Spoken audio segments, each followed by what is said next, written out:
Hello and welcome to the end of week wrap from here at RANsquawk, where as ever we'll try to answer a couple of your questions and touch upon a few key ideas as we head in toward next week.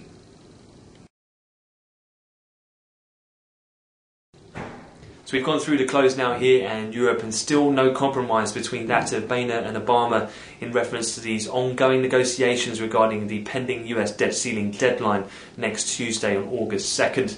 We've already heard from these rating agencies that they will downgrade the sovereign rating of the US if a credible plan is not put forward. The latest in which we've heard just a few hours ago is that it seems now that the US House Speaker Boehner has managed to tame some of those more extremist Republican views, and it looks like they'll have enough votes to pass the House.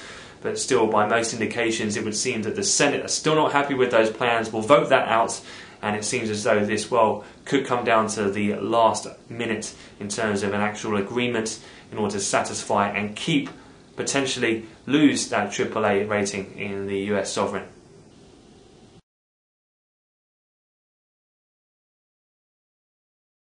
The biggest question of all then is in terms of what reaction we could possibly see, given the reality now that the potential really is there, a credible threat that the US could lose its prized AAA rating.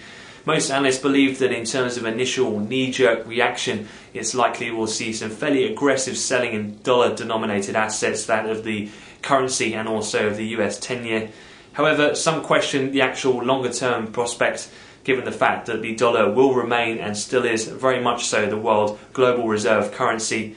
Also as well, some of the holders of US debt, i.e. them being more stable and the power that they have in the likes of China, also means that any long-term changes in their portfolios seem likely or unlikely.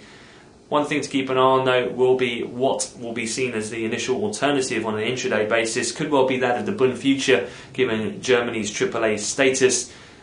But it seems as though very much the US is at a real key tipping point here, given the fact that that first reading of second quarter GDP came out much worse than expected, and also the fact that we have non-farm payrolls on Friday next week, which of course last month came in much lower at just a meagre 18,000 jobs. If we were to go negative there, I like with this growth number, and seemingly still a lot of question marks on how even if they come to agreement, how the US will deal with its deficits going forward, could well keep things in the dollar very interesting going forward.